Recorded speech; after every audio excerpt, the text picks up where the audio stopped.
Nous, les chrétiens, croyons qu'il existe un monde physique, qui est visible et palpable. Et il existe également le monde spirituel, où nous ne pouvons ni voir ni toucher. C'est là que résident les êtres spirituels. Si vous ne le savez pas, encore il existe une énorme quantité d'êtres spirituels, tout comme nous en avons une grande quantité dans le monde physique. Les scientifiques affirment qu'il existe près de 9 millions d'espèces de créatures vivantes dans le monde entier. Maintenant, pouvez-vous imaginer une quantité similaire dans le monde spirituel? Beaucoup pensent qu'il n'y a que quelques anges et démons. Mais la vérité est que nous parlons d'un royaume. Un royaume est un lieu d'autorité et de pouvoir. Par conséquent, nous pouvons affirmer que le royaume spirituel compte des millions d'esprits qui gouvernent et possèdent des pouvoirs surnaturels. Et tout ce qui se passe dans le monde spirituel a des répercussions. Ici sur Terre, de même, nos actions ici interfèrent dans le monde spirituel. Je sais que beaucoup de gens imaginent le monde spirituel comme quelque chose d'effrayant, de terrible.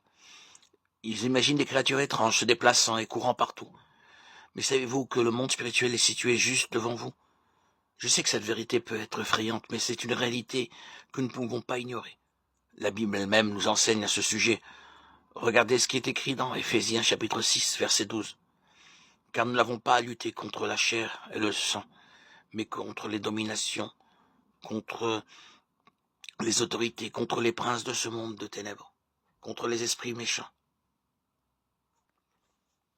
contre les princes de ce monde de ténèbres, contre les esprits méchants dans les lieux célestes. La Bible nous révèle qu'il existe des catégories de pouvoir et d'autorité dans le monde spirituel. Cela signifie que tant les anges que les démons détiennent des titres de prince et de puissance attribués en fonction de leur fonction. Certains ont des pouvoirs plus grands que d'autres, tandis que d'autres ont des pouvoirs moindres.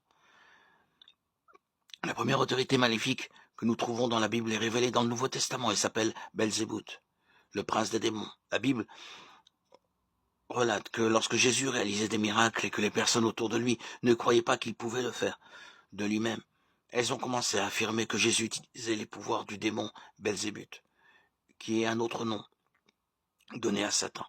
Cependant, ce nom peut également être trouvé dans la Bible sous le nom de Belzéboul, le dieu d'Écron. Écron est une ville située au sud-ouest de Canaan, et les théologiens affirment que Belzéboul serait un démon dirigeant cette ville, doté de pouvoirs de guérison. Cela est révélé dans le livre de Deux Rois, chapitre 1, lorsque les aigles ont tenté de communiquer avec ce démon pour qu'il soit guéri de ses blessures. Certains théologiens pensent que Belzéboul signifie que ce démon est le seigneur des mouches, ou le seigneur du fumier. L'apparence de ce démon serait donc semblable à celle d'une mouche. Il semble trop simple de penser qu'un démon adopterait l'identité d'une mouche pour apparaître dans ce monde physique.